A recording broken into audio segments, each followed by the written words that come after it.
자, 이제 공공임대주택 공급하고요. 그다음에 조세 귀책이 남았습니다. 투자로는 오늘 조금만 들어갈 겁니다. 자, 이제 공공임대주택 공급이죠. 자, 지금 계속 수요 공급 곡선을 그렸죠. 정책은 다 시장에 개입하는 거예요. 요거는 시장에 직접 개입하는 걸까요? 간접 개입하는 걸까요? 직접 개입이고. 조금 전에 임대료 보조는 뭐였죠? 그거는 간접 개입이에요. 보조는. 그죠? 그런 식으로 구분할 수 있습니다. 공공임대주택을 자, 이쪽에 공급하는 거예요. 그랬을 때 사적 시장에 나타나는 효과입니다. 여기는 공공시장이에요.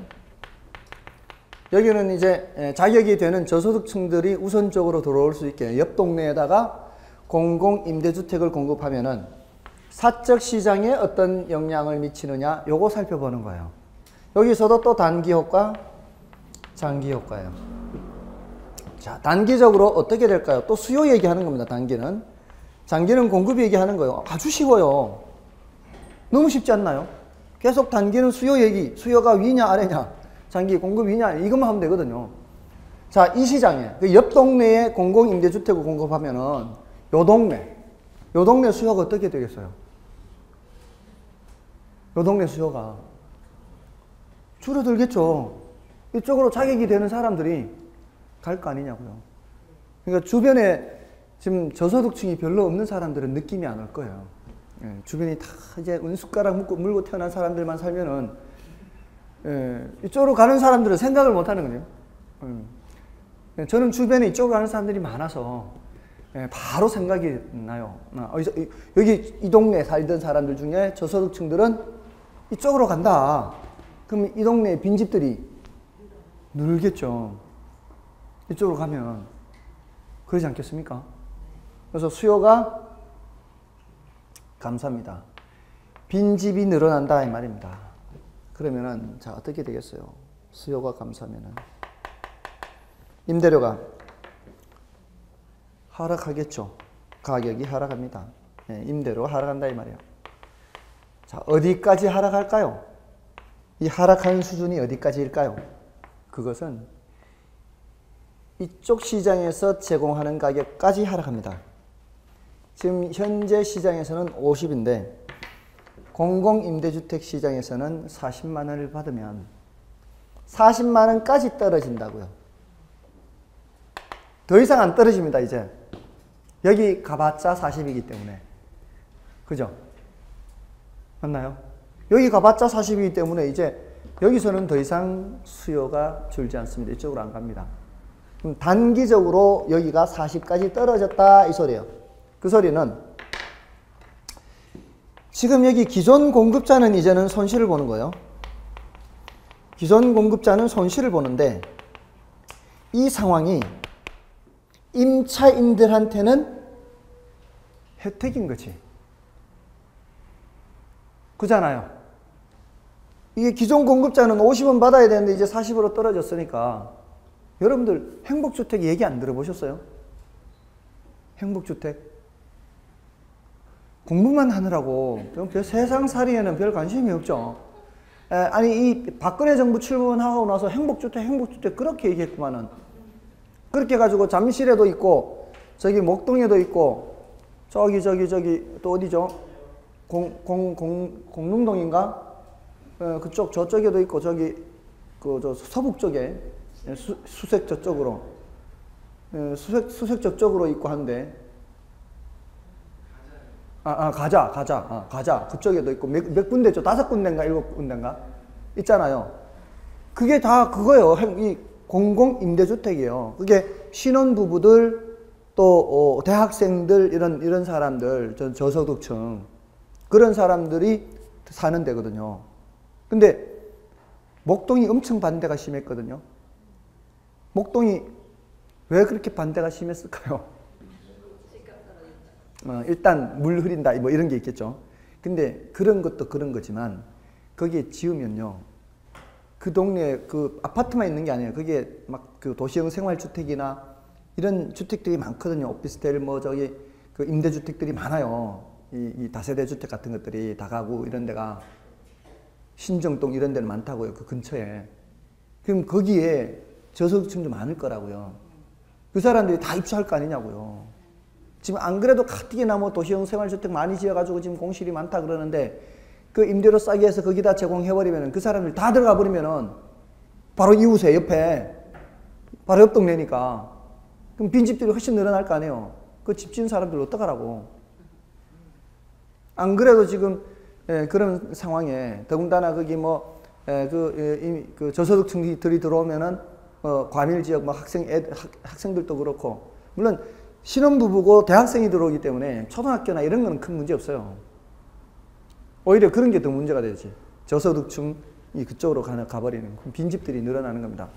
그러면 그 빈집들이 늘어나는 게 지금 이렇게 되는 거 아니에요. 수요가 그 시장에서는 수요가 주는 거예요. 그 시장에서는. 그런 가격 임대료가 떨어지고 그럼 기존 공급자는 손실 보게 된다고. 이 사람들이 엄청 손실 보게 되는 거죠. 물론 뭐 물 흐린다 이런 의미 때문에 집값 떨어진다 이렇게 걱정하는 사람도 있기는 하지만 이게 현실적이요.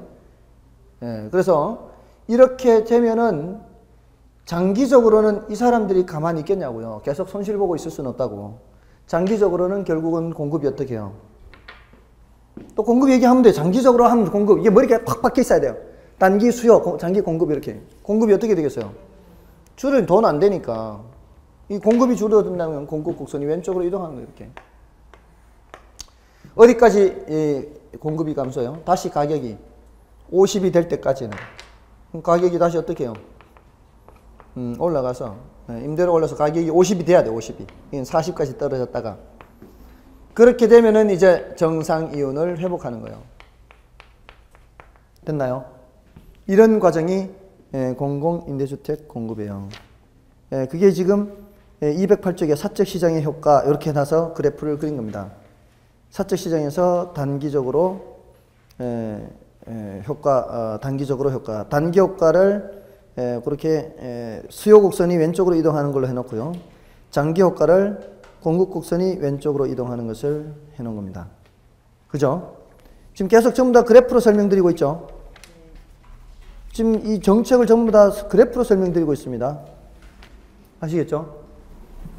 자, 여기는 다만 이제 공공시장은 그냥 따로 안 그랬고요. 그 다음에 조세기착이에요. 자, 조세기착은 그 마지막 주제죠. 정책에서. 조세기착에서는 일단 208쪽에 조세 기능에서 두 가지만 좀 체크를 해볼게요. 반가로 1번과 반가로 2번 소득 재분배 기능과 자원 배분 기능 두 가지는 좀 체크하시고요. 조세가 자원 배분 기능도 있고요. 이거는 무슨 어떤 정부의 무슨 기능과 관련되어 있어요? 정부의 경제적 기능과 관련되어 있고요. 소득 재분배 기능은요. 정부의 정책적 기능 또는 정치적 기능과 관련되어 있는 거예요. 그죠? 정부의 시장 개입했었잖아요. 정부의 시장 개입에서 하나는 경제적 기능 수행하고 하나는 정책적 기능 또는 정치적 기능 수행한다 그랬죠.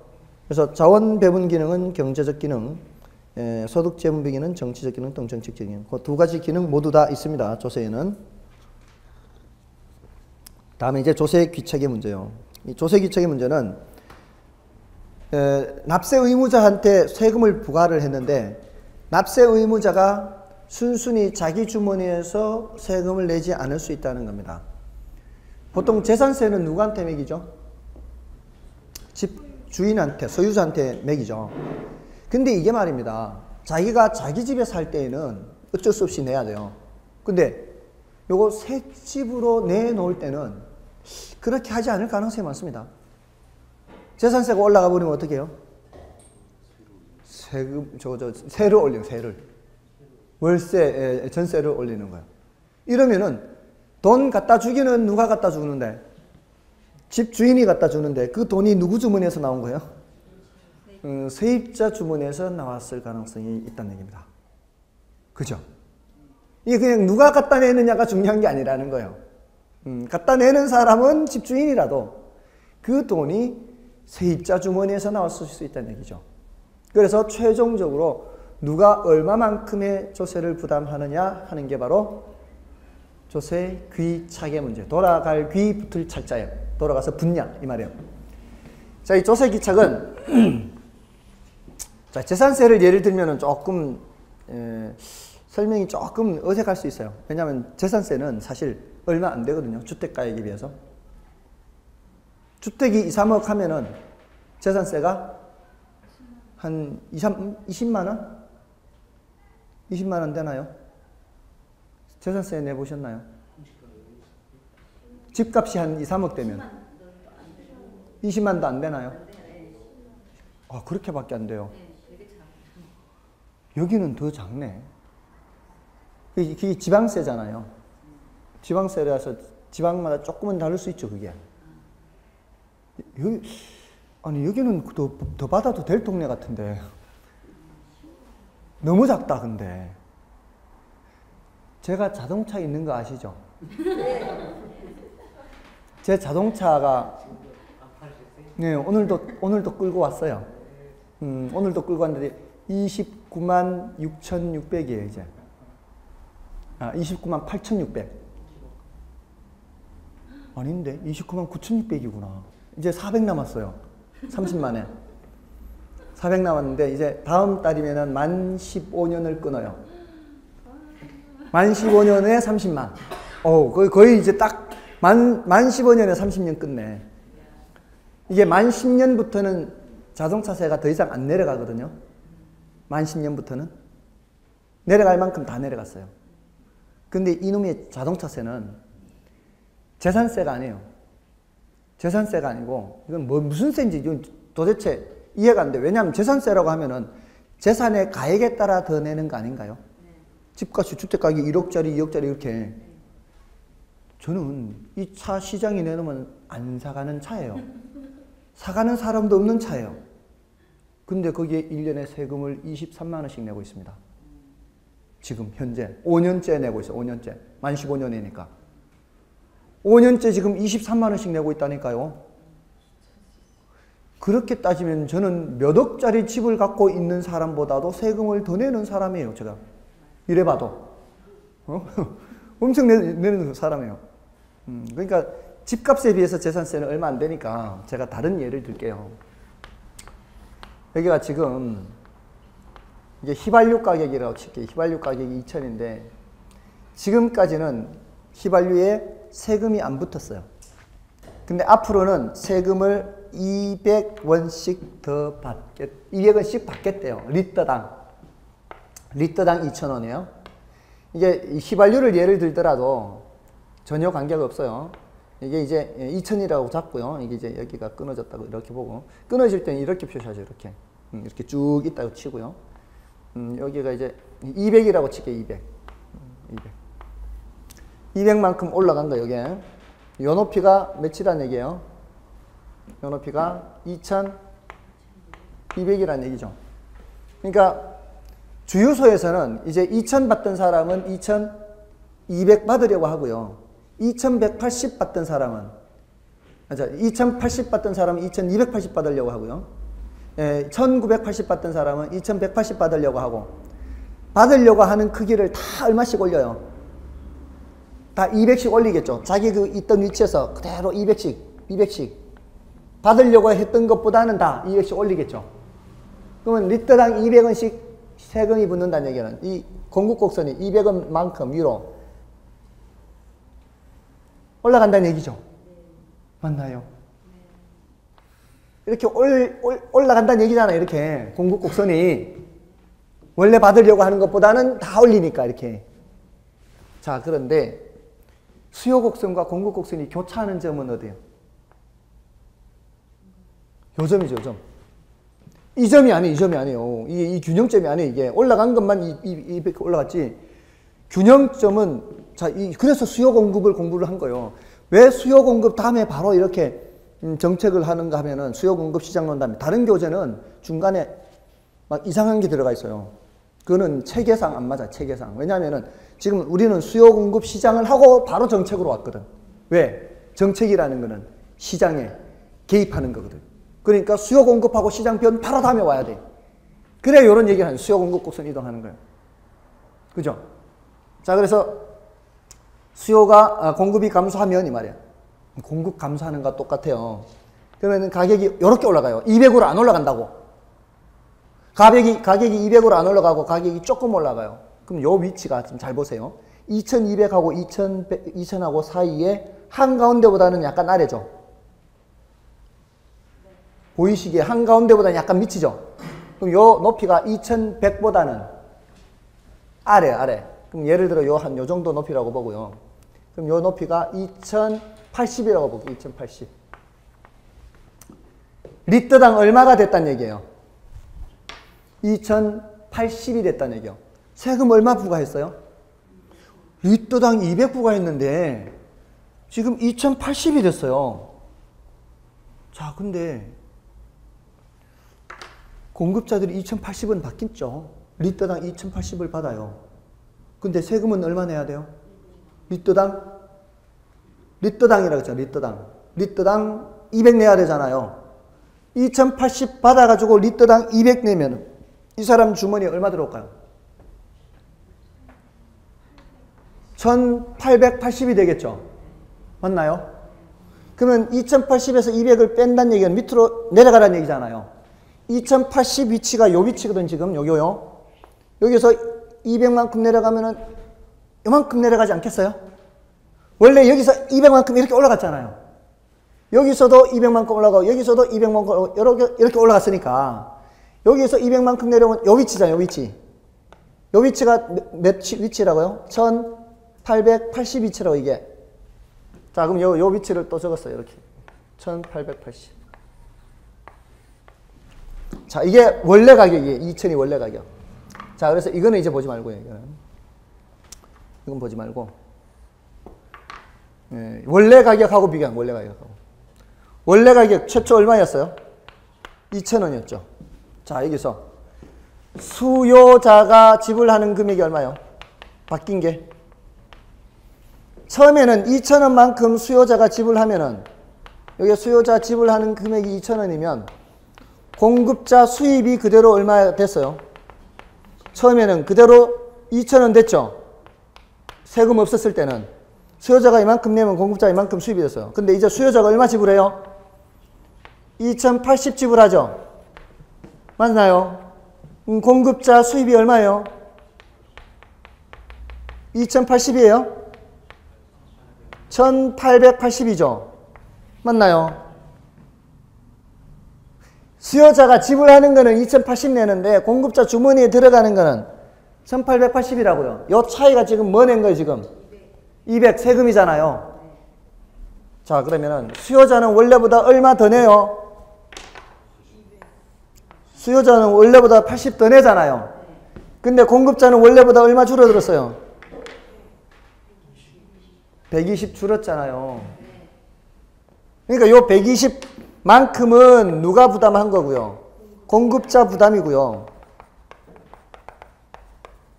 요 80 더 내는 만큼은 수요자 부담이라고요.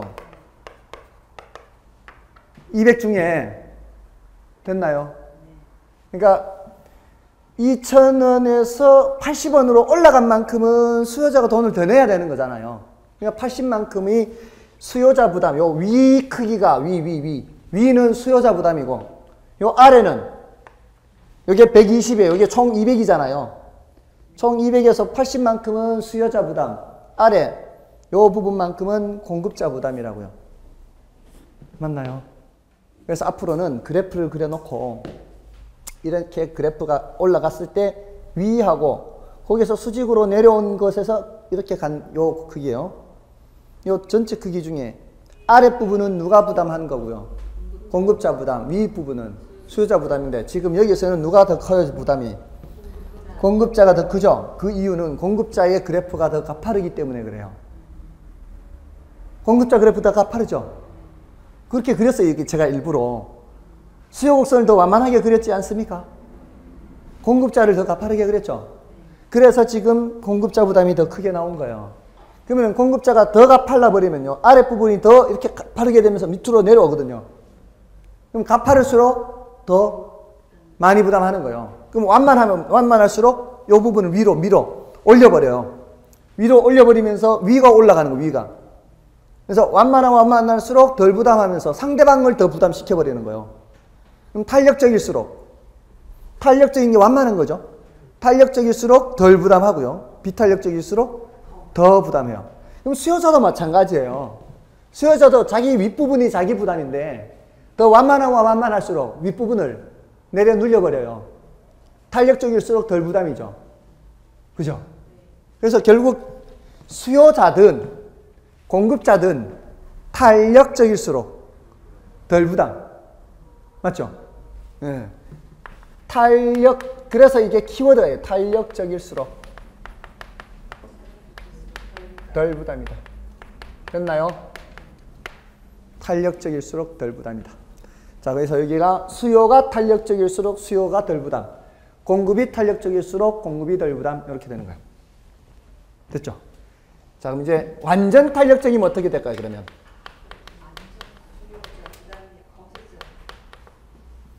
이게 수요가 완전 탄력적일 수도 있고 공급이 완전 탄력적일 수도 있잖아요. 완전 탄력적이면 수평이죠. 수평인 거는 자기 부담을 하나도 없게 만드는 거예요. 안 부담이에요. 안 부담. 탄력적일수록 덜 부담 되다가 완전 탄력적 되면은 안 부담이 되는 거예요. 하나도 부담하지 않아요. 그럼 상대방이 다 부담한다는 얘기야.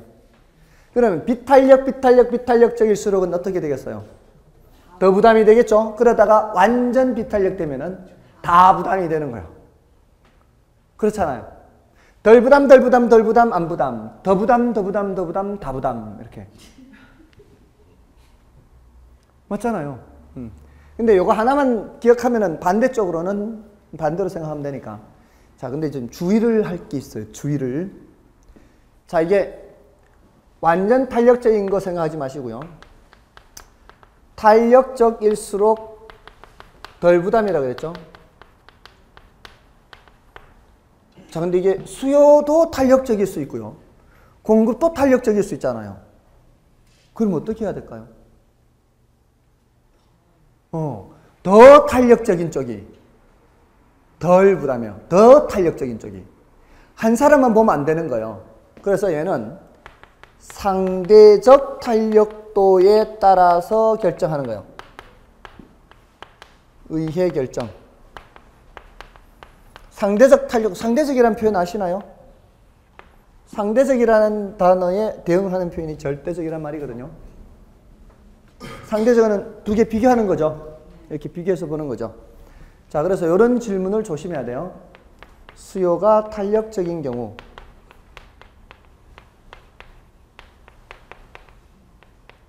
조세 부과시 수요자가 덜 부담한다. OX 이렇게.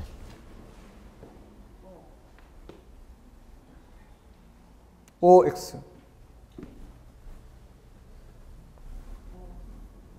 OX.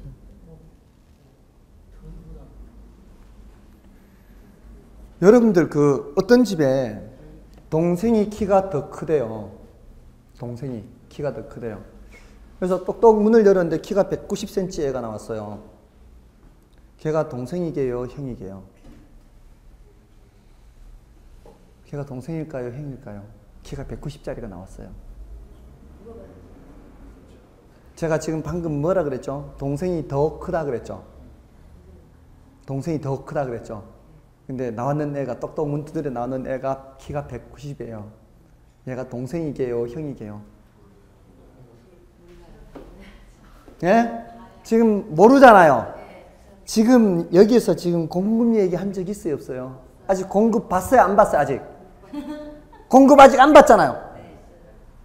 지금 형인지 누군지 둘 보지도 않고서 대답 못 하잖아요. 지금 여기서 지금 수요가 탄력적이라고만 했지. 공급에 대해서는 얘기를 안 했죠. 그럼 누가 더 탄력적인지, 누가 더 비탄력적인지 알아요, 몰라요? 모르면은 대답을 할 수가 없다고요. O라고도 못하고 X라고도 못한다고. 이거는 상대적 탄력도의 의미를 아시겠어, 이제? 그 상대가 있어야지, 상대가. 상대 없이 지금 어떻게 아냐고, 이걸 가지고. 되셨죠, 이제? 확실하게 아셨죠? 상대적 탄력도의 의미는 반드시 둘을 같이 알아야 된다는 얘기예요. 자, 그래서 0.5가 탄력적이에요, 비탄력적이에요? 탄력도의 크기가 0.5가? 숫자가 1보다 작잖아요. 1보다 작으면 비탄력이죠. 0.3 탄력도가 1보다 커요, 작아요? 1보다 작죠. 누가 더 탄력적이에요? 얘가 숫자가 더 크죠? 얘가 더 탄력적이에요. 얘가 수요의 가격 탄력성이고 얘가 공급의 가격 탄력성이에요. 공탄. 얘는 수탄이에요. 그럼 이때는 누가 더 탄력적이니까? 수요가 더 탄력적이니까 얘가 덜 부담해요. 둘 다 비탄력적이라고요. 둘 다 비탄력적이래도 얘가 더 탄력적이라고요. 이제 상대적 탄력도의 개념을 아시겠습니까? 얘가 더 탄력적이라고 얘기합니다. 근데 어떤 모의고사에는 이거 막 엉망진창이에요. 탄력적이면 무조건 덜 부담. 이거 틀린 거예요. 탄력적이면 무조건 덜 부담이 아니라 더 탄력적이면, 더 탄력적이면. 아시겠습니까? 얘가 비탄력적인데도 얘가 덜 부담해요. 얘가 비탄력적인데도 상대적으로 더 탄력적이니까 덜 부담이라고요. 아시겠죠? 이럴 때는 총 세금을, 예를 들어 세금 800만 원을 매기잖아요. 그럼 얘가 500만 원 부담하고요. 얘가 300만 원 부담해요. 더 탄력적인 쪽이 덜 부담하게. 이게 3대 5니까 총 8등분을 하는 거예요. 3대 5니까. 지금 5대 3이잖아. 5대 3. 총 8등분해서 자기가 탄력적인 만큼은 저쪽으로 부담시켜버리는 거예요. 어떻게 되는지 아시겠죠? 한쪽이 탄력도가 7이고 한쪽이 탄력도가 3이면 수탄이 7이고 공탄이 3이면 총 10등분을 해서 누가 얼마만큼 부담한다고요? 수탄이 3만큼 부담하고 수요자가 3만큼 부담하고 공급자가 7만큼 부담하고 이런 뜻이란 말이에요. 아셨죠? 상대적이라고, 상대적. 됐죠? 그러면 똑같으면요? 탄력도가 똑같으면은 반반이 되는 거예요. 탄력도가 똑같으면 반반. 아셨죠? 자, 그런데 둘 다 완전 탄력적이면 어떻게 될까요? 둘 다 완전 탄력적이면? 그런 경우는 질문을 안 해요. 둘 다 수평 이런 거 질문 안 한다고요. 둘 다 수직인 경우도 질문 안 해요. 그러니까 어느 하나가 수직이잖아요. 어느 하나가 수직이면 다른 쪽은 볼 필요도 없어요. 수직인 쪽이 다 부담이에요. 수직인 쪽이 다 부담이에요. 공급이 다 부담이 이러면. 어느 하나가 수평이잖아요. 이때도 어느 한쪽, 다른 한쪽은 볼 필요도 없어요. 얘가 수요가 수평이죠. 수요가 수평이면 누가 다 부담? 공급자 다 부담이에요. 공급자가 다 부담하는 경우는 두 가지예요. 수요자가 완전 탄력적이거나 공급 자신이 완전 비탄력적이면 공급자가 다 부담이에요. 이것도 공급자 다 부담. 이것도 공급자 다 부담. 됐습니까? 자, 일단 여기까지가 조세 귀착의 문제 반가로 2번 문제고요. 자, 이제 교재를 보시면은 정률세 역진세적인 효과 있죠. 자, 이게 조금 난이도가 높아요. 자, 난이도가 높은데 사실 중요도는 약간은 낮은 편이에요. 그거는 이런 거요. 정률세가 뭔지 아시나요, 혹시? 정률세는 같은 비율로 세금을 매기는 거거든요. 1억짜리에 1% 하면은 얼마예요? 100만 원이죠. 2억짜리에 1% 하면은 200만 원이죠. 이게 정률세예요. 1억짜리에도 1% 세금, 2억짜리에도 1% 세금. 그러면 이렇게 되겠죠. 이게 무슨 세라고요? 정률세. 정률이잖아요. 같은 율이잖아요. 그죠?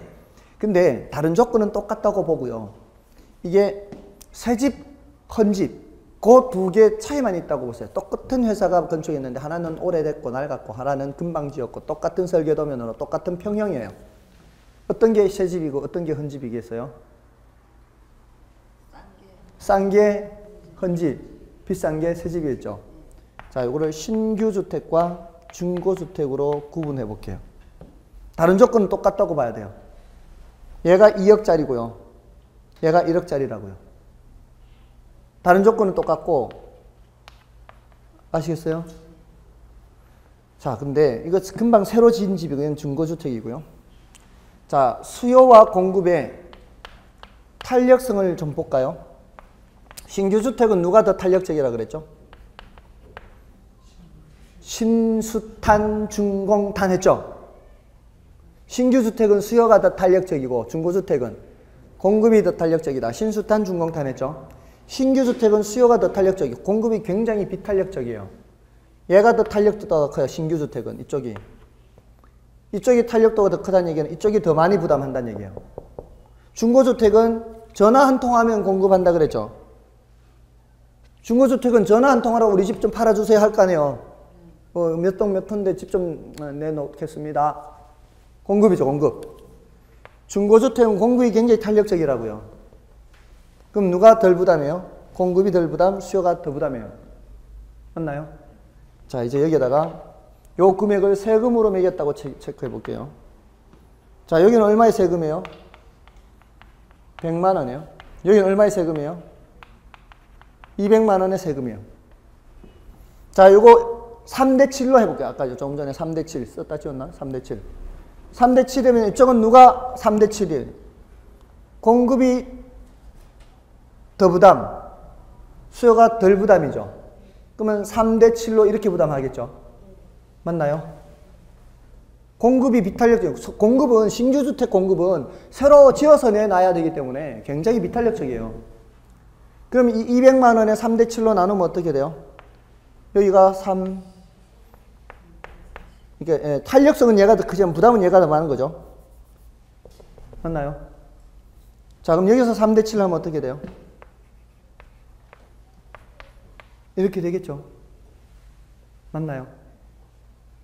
3대7 맞잖아요. 3대7로 얘가 더 부담이잖아요. 위에는 얘가 3대7로 얘가 더 부담하고. 자, 이제 이거 공급을 보지 말고 수요를 보세요. 수요. 새집 사는 사람이 부담하는 크기 하고요. 중고주택 사는 사람이 부담하는 크기 하고요. 누가 더 많이 세금 내고 있어요? 중고주택 1억짜리 사는 사람이 2억짜리 사는 사람보다 세금을 더 많이 내네요. 별의별 희한한 경우가 다 있죠. 그렇잖아요. 지금 눈으로 보고 계시잖아요. 아니, 중고주택 사는 사람이 신규주택 사는 사람보다 세금을 더 많이 낸다고요. 이게 바로 탄력성 때문에 그래요.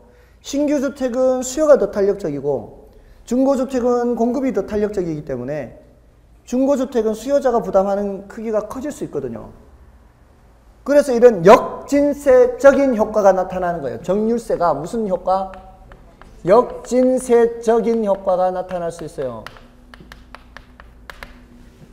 자, 이게 이런 거를 없애기 위해서는 처음서부터 정률세를 하지 말고 처음서부터 누진세로 해라. 여기는 싼 집이니까 1%지만 여기는 비싼 집이니까 2%를 해라. 2%를. 그러면 400만 원 될 거 아니냐. 그럼 여기 400만 원이면 여기가 3대7이라 해도 여기는 120이고 여기는 280이 되기 때문에 얘보다는 더 낼 거다 이 말이에요.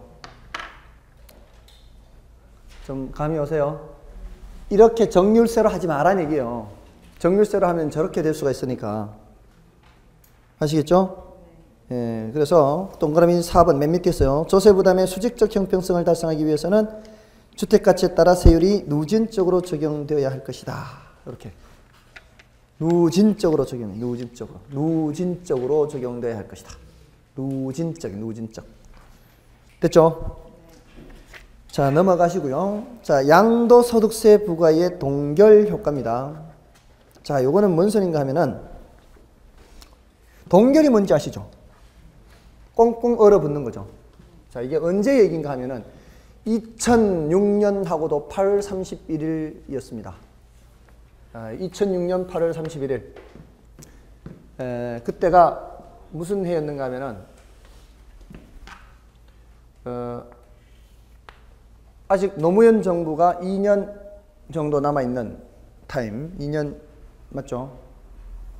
2년 정도. 2년이 채 못 남아있는 상황에서 1년 6개월 정도 남아있는 상황에서 정신 바짝 차리십시오. 이제 다 돼갑니다. 1년 6개월 남아있는 상황에서 그때 강남 3구 또는 뭐 버블7 지역 이런 말이 그때 나왔어요. 2006년 8월 31일 831 대책을 세웠습니다. 발표했어요.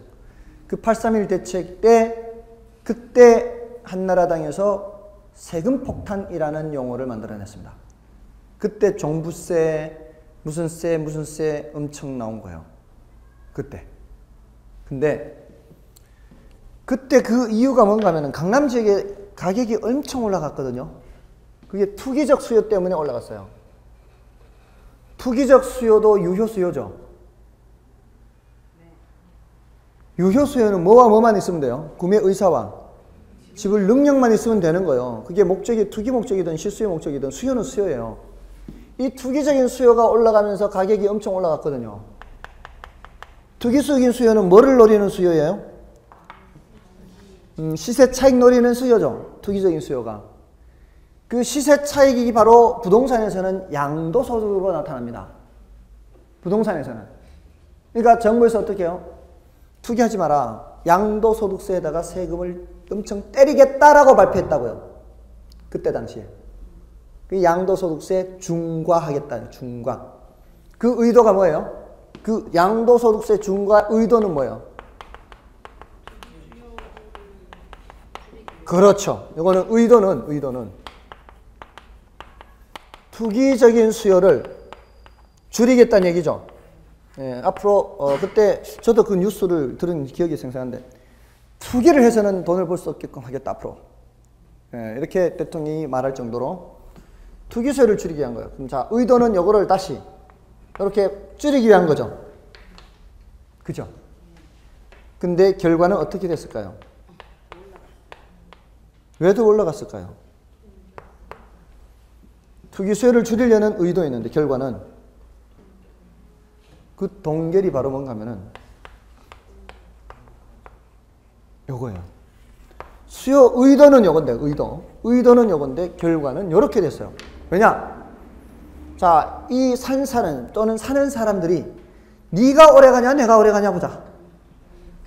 너는 앞으로 1년 6개월이면 끝난다. 2008년 2월이죠. 임기가. 2008년 2월이 2006년 8월 달이니까 1년 6개월이다. 네가 오래 가냐 내가 오래 가냐. 난 1년 6개월만 버티면 된다는 거지. 정부 바뀌면. 그런 생각이고. 그래봤자 뭐 다음 정부가 정권 안 바뀌어도 한 6년 8개월만 거치면 6년 6개월만 버티면 되고 그 사이에 또 바뀔 수도 있고. 근데 문제는 누가 문제인가 하면은 지금까지 부동산 들고 있다가 이제 집 팔고 딴 데 가려는 사람들. 그동안에 부동산 가격이 엄청 올랐을 거 아니에요. 그동안에 십몇 년 동안 또는 뭐 한 5, 6년 동안이라도 그 올랐는 사람들이 지금 내놨다가 어이구 내가 양도소득세를 많이 내게 생겼네. 지금 산 사람들은 안 내놓죠 당연히. 이미 예전에 샀던 사람들. 이런 사람들이 내놓지를 못하는 거죠. 내놨던 것도 어떻게 해요? 걷어들이는 거예요. 그러니까 어떻게 돼요? 공급이 이렇게 돼버려요. 공급이. 의도는 올라갔던 가격을 다시 떨어뜨릴 의도였는데 결과는 어떻게 됐다고요? 가격이 오히려 더 올라가 버렸다고요. 이게 바로 양도소득세 부과의 동결 효과예요. 부과 중에서도 중과예요. 중과 살 때. 그러니까 쉽지 않다 이 말입니다. 정부가 의도하는 거하고 시장에 나타나는 것은 그게 그렇게 쉽지가 않습니다. 정책을 함부로 쓸 수가 없는 거예요. 그래서 함부로 개입하지 말라고 하는 겁니다. 됐죠? 저거 잘 그래프를 저는 지금 뭐 거의 대부분 뭐로 설명하고 있습니까? 그래프로 쓰면 그래프가 다 해결되는 거예요. 다음에 조세 부과 시 자원 배분 효과. 이것도 그래프예요. 조세 부과 시 자원 배분 효과. 자, 요거는 약간 어려운데 좀 이렇게 좀 피상적이지만 이해를 하셔야 돼요. 조금 전에 그렸던 저기 조세 기착 있죠? 저 그래프를 다시 한번 그려볼게요. 조세를 부과하게 되면은 공급자들이 공급 곡선을 이렇게 끌어올리는 효과가 있다 그랬죠? 예? 그러면 균형 가격이 올라가죠. 가격 올라가잖아요. 이 가격은 이제 수요자가 지불하는 가격이죠. 그게 균형 가격입니다. 우리는 보통 공급자가 세금을 낸 후의 가격으로 얘기할까요? 공급자가 세금을 내기 전의 가격으로 얘기할까요? 다 평소에 그렇게 생활하는데도 이렇게 질문하면 또 이게 막상 또 대답이 잘 안 되죠. 여러분들 카드 쓰고 전표 끊으면 그 가격이 그 공급자가 세금을 낸 후의 가격으로 찍히나요? 아직 세금을 내기 전의 가격으로 찍히나요? 세금을 내고 난 후의 가격으로 찍혀요? 우리가 11,000원 끊었어요, 카드로. 11,000원 끊으면 그 밑에 공급가액 10,000원, 부가가치세 이렇게 끊잖아요. 부가세 1,000원. 예? 우리는 얼마 나왔어요? 그러면 11,000원 나왔습니다 하면서 끊잖아요. 그러면서 그 내용을 보면 이렇잖아요. 우리가 얘기할 때 그 11,000원에는 이 세금도 포함되어 있는 가격이라고. 아직 세금 안 낸 가격이라고요. 아직 세금 안 냈다고, 이 11,000원은. 그러니까 부가세 1,000원하고 공급가액 10,000원하고 합쳐서 지금 11,000원이라고요. 이 11,000원 안에 세금이 포함되어 있다고요. 아직 세금 안 낸 상태라고. 세금 내면은 10,000원이라고요. 내야 돼요. 그 사람들이. 앞으로 내야 된다고, 세금을. 근데 이 사람들이 세금을 안 내면 이 사람들이 탈세하는 거예요. 탈세. 나는 세금 냈다고요. 내가 쓰면서 세금 냈는데 그 사람이 세금을 안 내면 그 사람들이 탈세예요. 그러니까 우리는 나는 얼마 나왔어요? 그러면 2만 원 나왔습니다. 그 2만 원 안에 내가 내는 세금까지 포함해서 주는 거라고요. 그 2만 원은 세금이 들어가 있단 말이에요. 아시겠어요? 그러니까 우리가 얘기할 때 그 가격이 얼마예요? 그럼 2만 원 하면 세금까지 포함되어 있는 가격이라고요. 아직 세금을 내지 않은 상태 가격으로 얘기한다고요. 우리는. 근데 세금을 내면은 공급자 주머니에는 이렇게 줄어드는 거죠.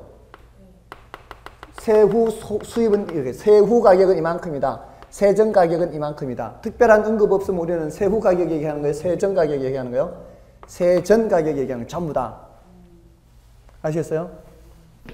자, 그러니까 조세를 부과하면은 가격이 어떻게 돼요? 가격이 올라가겠어요? 떨어지겠어요? 가격이 올라가죠. 조세 부과하는데 가격 떨어질 수 없어요. 대신 그 가격은 누가 지불하는 가격? 수요자가 지불하는 가격이 올라가요. 그렇다고 해서 세금 매겨서 가격 올라갔다고 해서 공급자가 더 좋아지나요? 그건 아니죠. 세금 올라가서 가격이 더 올라갔다고 해서 공급자가 좋은 거 아니에요? 왜냐하면 여기서 이제 자기는 세금을 이제 내야 되니까. 뭔 뜻인지 아시겠어요? 그렇게 생각해야 돼요. 자, 그런데 원래 균형량이 여기였죠. 원래 균형량이 여기였잖아요. 이게 예를 들어서 100개라고 해보세요. 100개. 요 위치가 100개. 요거는 조세를 부과하기 전이죠. 근데 조세를 부과하고 나서 균형량이 90개로 바뀌었다고 생각해보세요. 정부가 조세를 부과한 후에 이제 균형량이 줄었잖아요. 예?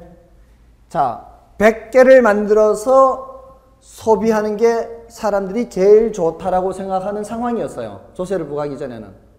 근데 조세를 부과하니까 시장에서 몇 개 생산해서 몇 개 소비하는 거요? 90개 생산해서 90개 소비하는 상황이 됐죠. 자기 정부가 조세를 부과해가지고 사람들이 원래 만들어서 소비하려고 하는 양보다 적게 만들어서 소비하고 있죠. 이거는 이 국민들의 생활에 뭔가 영향을 미친 거거든요. 100개를 만들어서 생활해서 소비하는 게 제일 좋은데 90개밖에 못 만들어서 소비하고 있죠. 이거는 국민들의 만족도가 줄어들었어요? 그렇지 않은 거예요? 만족도가 줄어든 거예요. 원래 하려고 하던 만큼을 못하게 되면은, 그러면은 후생 손실이 발생한다고. 후생. 효용의 상실, 효용 손실이 발생하는 거예요. 원래 하던 만큼 못하니까. 뭔 말인지 아시겠어요?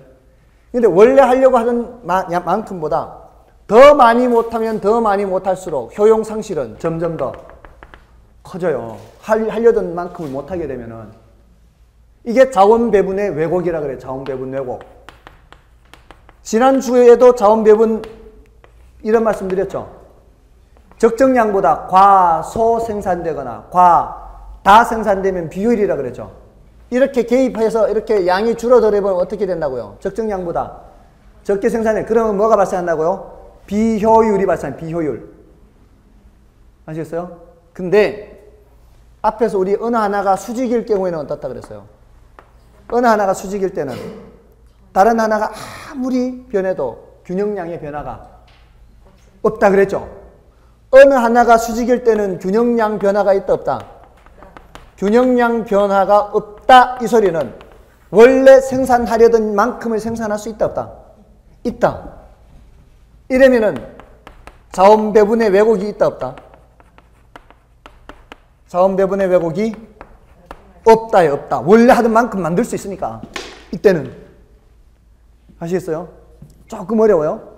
자원 배분이 왜곡된다 왜곡되지 않는다는 것은 원래 생산하려던 만큼을 생산하면은 왜곡이 없는 거예요. 다 그대로 생산하니까. 그죠? 자, 그럼 어떻게 정리하면 돼요? 공급 곡선이 수직이면 자원 배분 왜곡이 있다 없다? 없다. 탄력적이면 탄력적일수록 수량 변화가 많죠? 이러면 자원 배분 왜곡이 크다는 거예요. 수량 변화가 크기 때문에. 비탄력적이면 비탄력적일수록 수량 변화가 적죠? 생산량 변화가 적어요. 그럴수록 자원 배분 왜곡은 적은 거예요. 그러다가 완전 비탄력적이 되면 자원 배분 왜곡이 전혀 없는 거예요. 원래 사회에서 만들려던 만큼 다 만들 수 있으니까. 생산량의 변화가 없으니까. 간섭하지 않은 거와 똑같은 거예요. 정부가 민간 생활에 간섭하지 않은 거하고 똑같다고. 근데 정부가 조세를 부과하거나 이렇게 정책을 해가지고 원래 생산하려던 것에서 수량이 많이 변하면 많이 변할수록 민간 생활에 간섭을 많이 한 거예요. 그러면 자원 배분 왜곡이 큰 거예요. 됐죠? 됐나요? 이거 어려워요. 어려운데 지금 여러분들이 굉장히 잘 이해하신 듯해요. 그것은 제가 굉장히 잘 가르친 것 같아요. 어려운 부분이에요. 어려운 부분이에요. 자, 그래서 지금 요게 근데 의외로 시험에 많이 나왔거든요.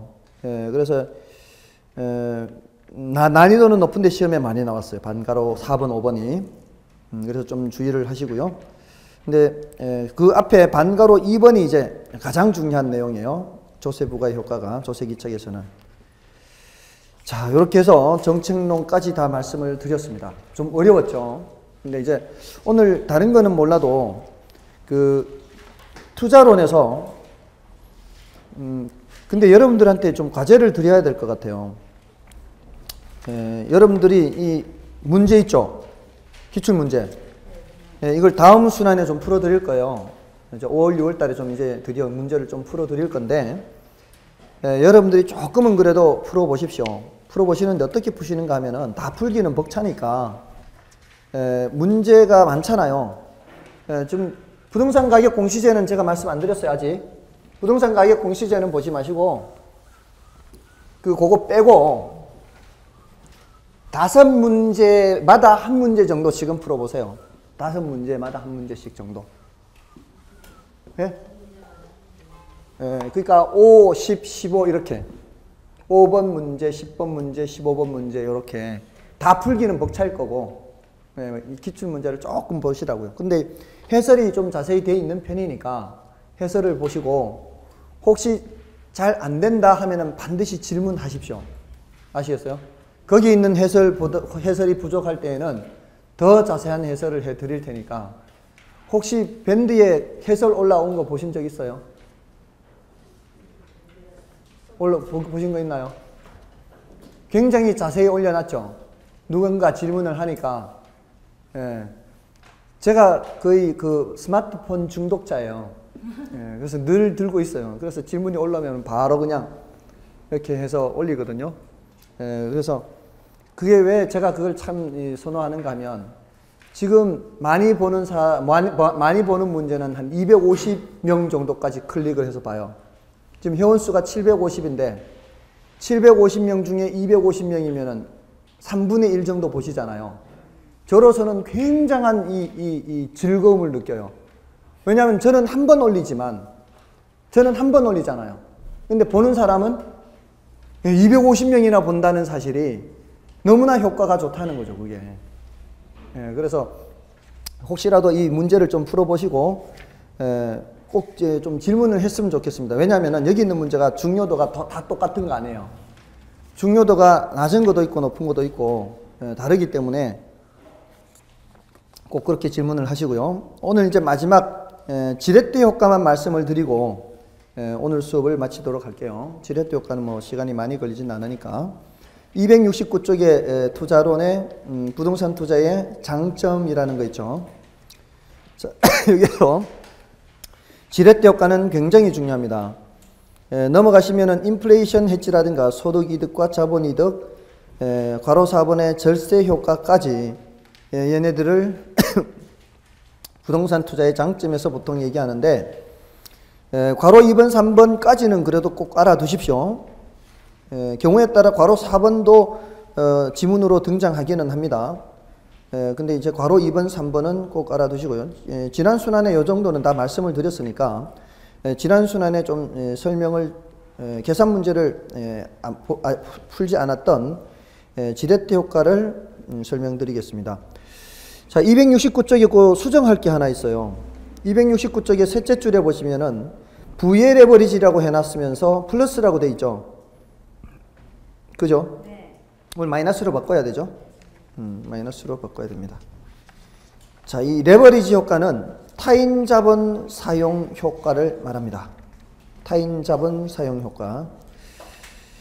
자, 요거는 그 타인 자본 사용 효과라는 거는 그 타인 자본을 사용할 때 나타나는 자기 자본 수익의 변화 효과 이런 것을 말해요. 근데 이제 작년에 드디어 출제가 됐어요. 근데 이게 작년에 출제가 됐기 때문에 올해는 사실 출제 가능성이 약간은 낮습니다. 근데 과거 경험상 보면은 지렛대 효과는 연속으로 나온 적도 있어요. 그래서 작년에 나왔다고 해서 중요도가 뭐 아주 낮다 이렇게 말하기는 좀 그렇습니다. 그래서 그거를 작년 문제를 한번 풀면서 설명을 드리겠습니다. 자, 694쪽을 가보십시오. 작년 문제요. 694쪽에. 자, 694쪽에 가시면은 27번이 있죠. 부동산 투자에 따른 1년간 자기 자본 수익률을 묻고 있죠. 자, 여기서 자기 자본 수익률을 어떻게 계산할까요? 이거는 자기 자본분의 자기 자본에 귀속되는 자기 자본 수익 또는 지분 수익이라 그래요. 지분 수익. 이 지분 수익은 어떻게 계산하는 거예요? 이걸 자기 자본을 지분이라고 하니까 간단히 지분이라고 할게요. 전체 수익에서 뭐를 빼는 거예요? 전체 수익에서 이자를 빼는 겁니다. 그러면 이 전체 수익이라는 건 뭘까요? 지분 투자액, 여기가 지분 투자액. 전체 수익이라는 것은 소득 이득과 자본 이득을 합한 것을 말해요. 거기에다 뭐를 빼는 거예요? 이자죠. 그 뒤에 괄호 3번에 소득 이득, 자본 이득 이런 말 있죠. 소득 이득의 대표적인 게 뭐고요? 소득 이득의 대표적인 게 임대료 수입이에요. 요 임대료 수입인데 요거를 경비 같은 거 다 떼야 되잖아요. 경비 같은 거 다 떼서 계산하는 게 순영업 소득이에요. 여기 순영업 소득. 그 다음에 자본 이득은요? 시세 차익이죠. 자본 이득 시세 차익. 자, 요거 두 개 합했는 데다가 이자 빼야 되거든요. 근데 지금 이 문제에서는 지분 투자액이 얼마라고 돼 있어요? 자기 돈은 1억이죠. 남의 돈은 2억이죠. 그러면 자기 돈 1억 분의 이 말이에요. 1억 분의. 자, 여기서 1억 분의 요거 두 개 더 했는 것을 이자 빼야 되는 거예요. 자, 두 개 더 하려고 봤더니만 소득 이득에 해당하는 게 얼마예요? 소득 이득에 해당하는 게 순영업 이익이죠. 2천만 원이죠. 자, 그리고 자본 이득이 얼마예요? 자본 이득이 얼마예요? 없죠. 빵이죠. 빵. 1년간 부동산 가치 상승률이 0%죠. 그게 자본이득이에요. 빵이에요. 빵. 빼기 이자 얼마예요? 이자 6%. 예, 6%고 얼마 빌렸어요? 2억 빌렸죠. 그 2억에 6% 이자 내야 되니까 0.06이죠. 그거는 얼마가 되죠? 자, 여기에 2천만 원 그대로 있고 여기는 2, 6, 12, 1,200만 원이죠. 맞나요? 2천만 원에서 1,200만 원 빼면은 800만 원이고요. 1억분의 800은 0.08 몇 프로예요? 이렇게 8%예요. 맞나요? 자, 내가 내 돈 1억하고 남의 돈 빌린 돈 2억하고 총 3억으로 얼마를 벌었어요? 3억으로 번 거는 2천이죠. 3억으로 번 건 2천이에요. 근데 이 2천이 다 내 것은 아니고 내가 다 내 돈으로 투자한 건 아니죠. 자, 근데 총 자본 수익률, 종합 수익률을 계산하면 어떻게 될까요? 3억에 얼마요? 3억에 2천이죠. 시세 차익은 없으니까 끝이죠. 이제는 이자 빼는 거 아니죠. 총 자본은 총 투자액분의 전체 수익이에요. 이렇게 하면은 약 0.067이 나오거든요. 6.7%. 3분의 2니까. 맞잖아요. 3억에 3천이면은 10%잖아요. 3억에 3천이면 10%인데 3천이 안 되잖아요. 지금 10%가 안 되는 거예요. 10%의 3분의 2죠. 10%의 3분의 2니까 약 6.7%예요. 자, 자기 자본 수익률을 계산했더니 더 높죠. 총 자본 수익률보다 더 높죠. 왜 이런 현상이 나타났느냐 하는 거예요. 자, 이게 바로 정예지뢰가 나타나는 거예요. 정예지뢰가 나타나는 것은 지금 여기에 이 빌린 이자율이 여기는 안 나왔지만 그 문제에 이자율이 몇 프로예요?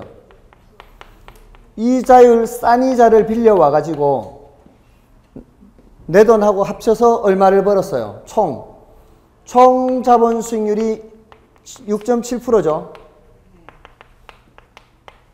전체 6.7%를 번 거예요. 내 돈도 6.7% 벌었고 남의 돈도 6.7% 번 거예요. 근데 남의 돈이 번 6.7%는 이자 6%만 주고 나머지 0.7%씩은 내가 챙겨온다고요. 그죠? 그래서 지분 수익률은 몇 프로가 되는 거예요? 지분 수익률이 8%가 된 거예요. 사실 내 돈도 얼마 번 거예요? 내 돈도 6.7% 번 거예요. 그러니까 남의 돈을 1억 단위로 끊어볼게요. 6%로 빌렸어요. 얘 6%로 빌렸어요. 1억은 내 돈이에요. 맞죠? 얘 얼마 벌어왔어요? 6.7% 벌어왔어요. 얘도 얼마 벌어왔어요? 6.7% 벌어왔어요. 얘도 얼마 벌어왔어요? 다 3억이 6.7% 벌어왔단 말이에요. 근데 이거는 내 돈이니까 어차피 내가 챙기는 거고 얘가 6%로 빌려온 얘가 6.7% 벌었잖아요. 근데 얘는 이자 6%만 주면 되고 0.7%포인트는 나한테 떨어지겠죠. 0.7%는 나한테 오고 요것도 6% 이자 주고 7% 0.7% 남는 건 나한테 떨어지죠. 요거 다 합하면 이게 8%란 말이에요. 이게. 근사치 0.06 이렇게 되니까 뭔 뜻인지 아시겠어요? 남의 돈으로 빌려온 거는 싸게 빌려와가지고 높은 수익 내서 이자만 주고 남는 건 나한테 챙기고 이렇게 되는 거란 말이에요. 그래서 지렛대 효과는 타인 자본을 어떻게 빌려와야 높게 효과를 얻을 수 있어요? 싸게. 근데 싸지 않을 때는 어떻게 하면 될까요? 싸지 않고 이렇게 할 때는 남의 돈을 많이 빌리면 되지. 한 20억쯤 빌리면 되지. 그럼 각각이 0.7%씩 남을 거 아니에요. 각각이. 그러면은 나는 엄청 올라갈 거 아니에요. 그죠? 근데 잘못돼 버리면 한순간에 1억이 다 날아가죠. 이게 바로 옛날에 주식 투자할 때 깡통 계좌가 많이 발생한 거예요. 옛날 주식 투자할 때 미수라고 해서 3배까지 했죠. 3배까지. 자기 돈의 3배까지. 근데 주식은 하루에도 30% 왔다 갔다 할 수 있죠. 맨 밑에서부터 맨 위에까지 30%예요. 그러면 하루 만에 깡통 될 수 있습니다. 3배로 때렸다가. 예. 그래서 이 지렛대 효과가 그래서 무서운 거예요. 근데 제대로 터지면 어떻게? 예, 바로 회식할 수 있죠. 그게 지렛대효과입니다. 자, 요런 지뢰를 정해지뢰라 하고요. 지금 나타나는 게 정해지뢰죠. 요렇게. 부해지뢰는 이게 거꾸로 나타나는 거죠. 오히려 요런 의도로 대출을 받았는데 오히려 이렇게 거꾸로가 되어버리면 순서가 부해지뢰가 발생할 수 있습니다. 부해지뢰. 이거는 우리가 원하지 않는 거죠. 예외적으로 어떠할 수가 있어요? 이 세 가지가. 같을 수가 있죠. 이러면 무슨 지뢰? 중립적 지뢰 또는 영의 지뢰라고 얘기를 합니다. 됐죠? 자, 오늘은 여기까지입니다. 이거 지렛대 효과는 이론으로도 출제가 될 수 있습니다. 그래서 자, 요거 오늘 집에 돌아가셔서 이 그래프 그린 거 있죠? 그래프 그린 거를 자꾸 좀 연습을 해 주시기 바랍니다. 다음 주에도 좀 그래프를 그려서 좀 복습을 해 드리긴 할 텐데 여러분들이 좀 더 연습을 하시면 제가 다음 주에 복습할 때 훨씬 잘 기억나실 수가 있을 겁니다. 아시겠죠? 자, 애쓰셨고요. 다음 주에 뵙겠습니다. 감사합니다.